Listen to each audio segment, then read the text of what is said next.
Salve, salve tropa! Aqui quem fala é Evangelista. Como eu havia prometido, este segundo vídeo nós vamos continuar falando do Airborne 2, uma mega operação realizada pela equipe Alcateia na cidade de Alfredo Vasconcelos. Esse resumo que eu trouxe vai falar basicamente do exército alemão, e do qual eu tive o prazer e a oportunidade de comandar. Vamos falar das estratégias até as táticas utilizadas, que nos levaram à vitória. Se liga no play!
A história da equipe alemã se inicia no dia 27 de julho de 2018, quando o Duda do Alcateia criou um grupo geral com americanos e alemães. Inclusive eu fui até zoado por ele mesmo, me chamando de ovelha negra, porque eu fui um dos poucos da minha equipe, o Getap, a realmente querer estar no exército alemão. Chamaram de ovelha negra, fora as outras zoações que tiveram. E aí o Duda já começou a passar um número parcial de número de operadores da Alemanha que já tinham concluído as inscrições. Então ele começou já a retirar os americanos daquele grupo para que aquele grupo se tornasse um grupo apenas de alemão. E aí já começaram já a definir quem que poderia ser o comando. Até citaram o meu nome pelo fato de ter julgado os dois simulados e pelo lado alemão. Eu fiquei muito feliz com isso porque acaba que, né, a gente consegue ajudar um pouco mais. E logo de cara eu já comecei já a traçar algumas estratégias, nos principais pontos que a gente tinha sofrido nos simulados. Pensei também em alguma coisa relacionada à divisão de squad. Mandei para todo mundo, o pessoal foi avaliando, né, e o que poderia ser melhor realmente para a estratégia. A galera já começou a se organizar impecavelmente, já fazendo um organograma da Alemanha que ajudou demais, ficou sensacional esse organograma. E aí o pessoal continuou ainda a questão de me recomendar como comandante. Eu fiquei muito feliz com isso, independente da posição, mas eu fiquei muito feliz porque eu fiz muitas amizades, eu tive contato com muita gente o tempo todo. Agradeço a todos vocês pela confiança e pelo carinho, sensacional, uma operação inesquecível para mim. E aí logo depois de ter feito o organograma, a gente começou a definir quais seriam as frequências a serem utilizadas no jogo, né? E logo em seguida eu tive a ideia, que é de jogador de Call of Duty mesmo, de dividir o mapa em 4, né? De dividir. Só que aí o Kaká teve uma ideia sensacional, que era de colocar nomes engraçados nas estruturas, e como eu já conhecia as estruturas, eu peguei uma referência lá de uma determinada construção e coloquei como nome, eixo, rodoviária, aeroporto, que eu acho que ficou muito legal e a galera assimilou bem. E nisso o Duda já encaminhou a primeira parte da história para todo mundo tomar ciência, tirar as determinadas dúvidas, porque o jogo era um pouco complexo, a gente precisava de traçar uma tática de combate muito assertiva. E ele começou a enviar algumas fotos também, né? Aí começou a aguçar a gente foi lá até conseguiu localizar no mapa. E a gente continuou se organizando, já tratando os líderes dos squads, e colocando cada líder já para defender cada ponto daquele que foi definido conforme a estrutura. Ficou muito legal, foi muito assertivo isso. E aí a gente começou a falar, pô cara, e aí? Quais são as dúvidas que a gente tem que tirar também com o pessoal do Alcateia? Enviamos pro Duda aquelas dúvidas, e o Duda pegou e soltou a primeira parte do mapa, porque até então estava muito vazio, a gente não estava entendendo aonde que poderiam estar as localizações, apesar de ter julgado os simulados. E a gente começou a traçar, né, quem que deveria defender o quê, já iniciar já toda a estratégia da equipe. Ele mandou pra gente também uma frequência, a gente não usou, porque a gente sabia que isso ia ser rastreado, a gente não utilizou isso, a gente criou as nossas frequências. Logo em seguida o Duda começou também a enviar a localização para as pessoas que iam vir de fora não errar o caminho. E aí, outra coisa, né, que foi um item de preocupação com relação à segurança, definir as classes conforme os FPS, que realmente é voltado para segurança. Só que naquele grupo geral a gente sentiu que estava tendo muita espionagem, a gente decidiu criar um grupo secreto para poder, né, passar algumas informações que não poderiam de forma alguma ser vazada. E nisso a gente começou a mapear quem seriam as principais cabeças do grupo americano, e a gente começou a soltar fotografia deles, dizer de qual equipe que eles eram, o tipo de jogo que eles faziam, como é que eles talvez liderariam seus squads. E a gente contou com a participação de várias pessoas que jogam com eles em suas equipes, né? Inclusive umas fotos bem engraçadas aí, mas nada muito grave. Começamos a rastrear também a questão das redes sociais para ver se a gente pegava algumas coisas. Começamos também a enviar informações falsas. Eu decidi ir de DMR para não ficar tão exposto. Eu estava na dúvida se eu iria de Assault DMR, mas eu escolhi ir de DMR para poder facilitar. A gente pegou também, traçou as distâncias para saber se era muito longo o tempo mais ou menos de avanço. E uma das coisas legais que a gente fez foi a estratégia, né, as recomendações a serem seguidas por todos os squads. Que a gente viu que tinha muita ideia boa, mas a gente precisava de separar essas ideias num único documento. Então a gente começou a colocar as ideias tudo numa única, né, um único ponto da conversa para que as pessoas conseguissem consultar com mais facilidade. E aí a gente fez muitas questões muita questão de focar na comunicação, que nós éramos defesa, que a gente não deveria se expor. Eu vi até algumas reclamações com relação a isso, mas o objetivo da Alemanha era defender, então a gente levou isso a ferro e fogo, fazer a defesa e não se expor tanto.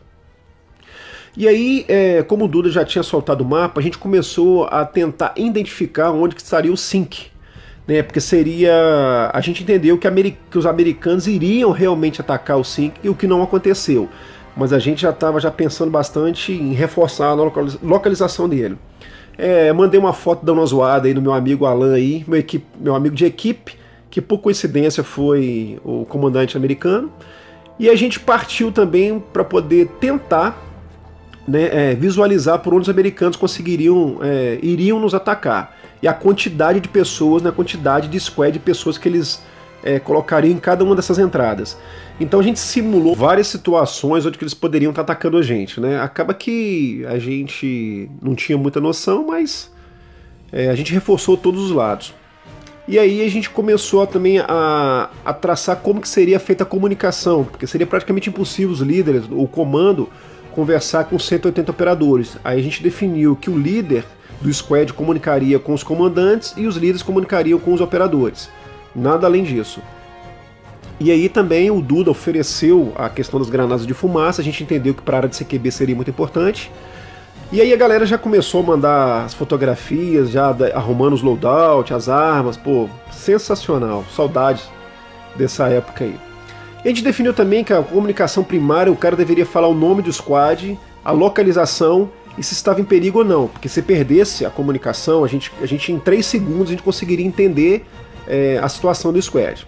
E aí até uma fotografia legal aí para dar uma zoada aí, a quantidade de bateria que a galera se empenhou. E no dia 4 de novembro, né, 1h12 da manhã, a gente mandou a última estratégia para que não vazasse a informação, que seria o posicionamento dos squads na primeira e segunda etapa. Vamos falar um pouco agora com relação a gente ter nomeado as estruturas no campo para poder facilitar a comunicação. A maior preocupação foi com relação aos operadores que vieram de outros estados, de outras cidades, que não tinham a mínima noção fisicamente como é que era o campo, né? Então a gente tentou facilitar o máximo para eles. O nome aeroporto foi dado porque é a parte mais alta do campo, onde você tinha o setor aéreo. Caixa é onde realmente existem uns tanques enormes que parecem caixa d'água. Eixo está relacionado à espinha dorsal da siderurgia, onde lá você tem acesso a todas as outras áreas. Então o eixo seria esse de transição do ponto mais alto para o ponto mais baixo. Baixada, o próprio nome diz que é a parte mais baixa do campo, ele fica, né, na entrada principal, onde a gente acreditou que os americanos poderiam chegar. Lagoa Azul é a parte onde realmente existe algumas piscinas, né, algumas piscinas de concreto lá, que também facilita a localização, que é uma área onde a defesa teve muita vantagem, porque as estruturas são muito escuras, então quem está internamente acaba que tem o privilégio de se esconder com mais facilidade. E por último a rodoviária, que era o setor terrestre, que era onde a gente acreditou que seria a nossa maior vantagem. Eu vou falar um pouco agora sobre a primeira etapa do jogo, né, a primeira fase, onde o objetivo da Alemanha era defender, né, os 5 paraquedistas, inclusive o comandante Sink. Vou falar um pouquinho de cada squad, da sua posição e do desempenho deles nessa missão. Vou falar um pouco agora sobre o Squad Alpha, né, que teve como objetivo defender o eixo lá, que era um dos principais pontos de observação, um local onde a gente conseguia ter uma visualização total do campo, e eu particularmente fiquei lá durante muito tempo comunicando com o restante dos squads. O Squad Alpha ele teve um desempenho sensacional, guardou a todo preço lá a parte do eixo, fez muitos reforços lá na caixa d'água, onde a equipe Delta, né, juntamente com o pessoal da ECO ficou lá. Eles são muito observadores, eles se preocupam muito com a movimentação do inimigo em campo. Foi sensacional. Queria agradecer do fundo do coração aí todo o Squad Alpha aí que manteve lá o eixo muito bem guardado e inclusive fez a minha segurança também. Muito obrigado. Falar um pouco sobre o Squad Bravo, que defendeu o aeroporto, né, que era o ponto mais alto do campo. A gente não estava nem preocupado com o setor aéreo, com drone, visualização, a gente estava preocupado realmente porque lá era o ponto mais alto do campo e a gente não podia perder, porque se os americanos tomassem aquele local ali, eles iriam descer igual um tsunami em cima da equipe alemã. E o Squad Bravo resistiu bravamente lá, soube solicitar apoio, apesar de ser um squad bem agressivo, muito forte. Soube o momento exato de solicitar apoio para que a gente não perdesse a posição. Fica também o meu agradecimento a todos vocês.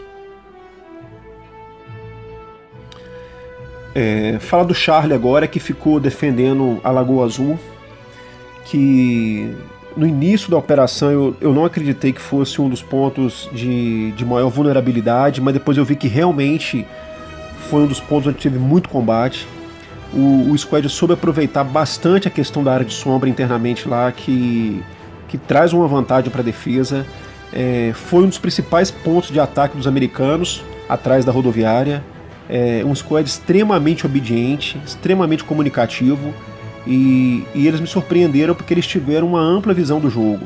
Não se preocuparam só com a defesa da Lagoa Azul, mas sim, eles sempre ficavam reportando o que estava acontecendo lá na rodoviária, nas margens do rio. Então assim, sensacional. Fica o meu agradecimento aí para todos vocês e do Charles aí, do Charlie.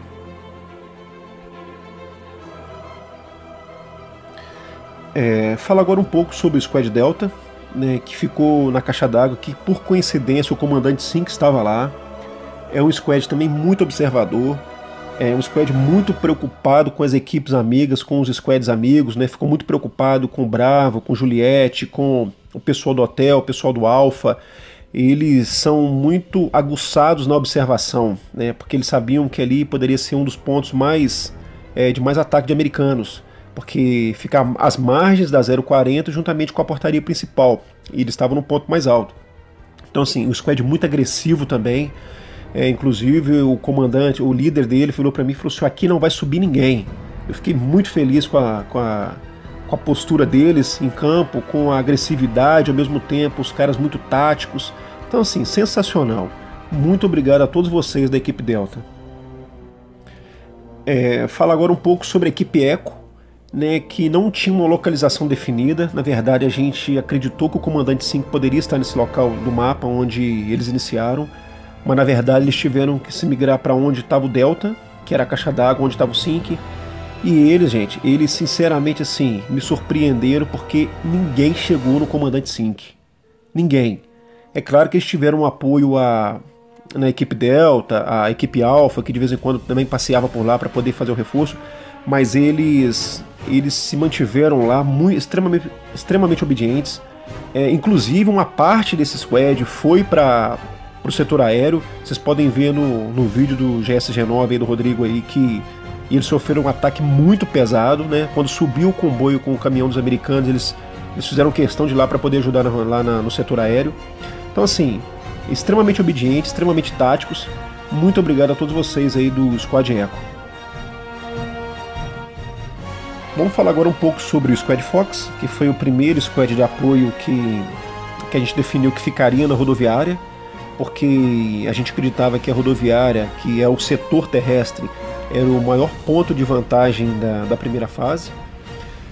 O Squad Fox é um squad extremamente agressivo, um squad muito observador, um squad que se posiciona muito bem no campo, sabendo que a área que eles estavam não tinha tanta proteção nas estruturas, era praticamente campo aberto, e eles encararam realmente o perigo de frente, porque eles sabiam que ali os americanos iam cair com grandes números ali de operadores.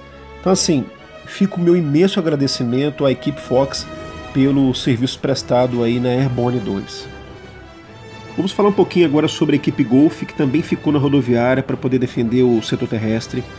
É uma equipe muito tática, eles se movimentam muito bem, é uma equipe muito observadora. Eles estavam no local do campo lá onde você tinha uma visão um pouco da parte do eixo e do setor aéreo. Eles não se contentavam em ficar só ali naquelas proximidades, eles sempre estavam circulando ali a parte da rodoviária. Inclusive eles conseguiram tomar juntamente com o Fox o galpão de baixo, né, da rodoviária, o que nos deu muita vantagem durante muito tempo no jogo. Eles são extremamente agressivos e obedientes também. Muito obrigado a todo mundo do Golf pelo carinho e pela dedicação nessa missão do Airborne 2. Muito obrigado. Falar um pouco agora sobre o Squad Hotel, né, que foi um squad que ficou com a missão de defender a Baixada, que era a portaria principal, onde a gente acreditou que poderia vir um grande número de americanos. Eu fiquei imensamente feliz deles terem aceitado esse desafio, mesmo sabendo que eles poderiam ter muitas baixas já no início do jogo, porque a informação que a gente tinha é que viria um squad ali de praticamente 50 operadores americanos, sem contar também que eles tinham também a missão de ajudar o Indy a defender a parte do Rio, que a gente também acreditou que viria um squad extremamente tático para poder já tomar o bote onde eles poderiam fazer a extração do comandante Sink. Então fica o meu agradecimento ao Squad Hotel aí, um squad muito observador, muito cauteloso, os caras extremamente obedientes, fizeram grande diferença nessa partida do Airborne 2. Muito obrigado. Falar um pouco da Índia, né, do Squad Índia, que teve a missão de guardar o rio ali, onde possivelmente os americanos levariam o comandante Sink para poder dar uma volta de bote, só que não conseguiram. O Índia é o squad que me surpreendeu porque eles ficaram praticamente 50% do jogo sem trocar tiro com ninguém. O squad extremamente focado, extremamente obediente, e que na segunda fase da Airborne 2 fizeram total diferença desarmando um transponder, que fez praticamente a Alemanha conseguir uma vitória com bastante diferença em pontuação. Muito obrigado vocês da equipe Índia. Me desculpe se de repente vocês ficaram lá sem muito combate, mas vocês foram cruciais em determinados momentos do campo. A gente não teria tido esse desempenho se não fosse por vocês. Muito obrigado. Para finalizar, vamos falar do Juliette, que juntamente com o Bravo ficaram lá no setor aéreo ajudando a defender a parte mais alta do campo. É um squad extremamente rápido, muito tático. Inclusive teve alguns momentos do jogo que eles foram lá para o Charlie, né, lá onde o Charlie estava defendendo, que era Lagoa Azul, para ajudar. Então assim, os caras conseguiam se locomover com muita facilidade e com muita rapidez. Sensacional o desempenho de vocês, muito obrigado a todos do Juliette. Resumindo, a Alemanha venceu por alguns motivos. Primeiro, porque dos 5 paraquedistas, os americanos conseguiram resgatar apenas 2, né, dos 5 paraquedistas, e não conseguiram nem sequer tocar no Sink. E na segunda etapa, a Alemanha conseguiu desarmar um dos 2 transponders. Ou seja, a Alemanha foi vitória certa.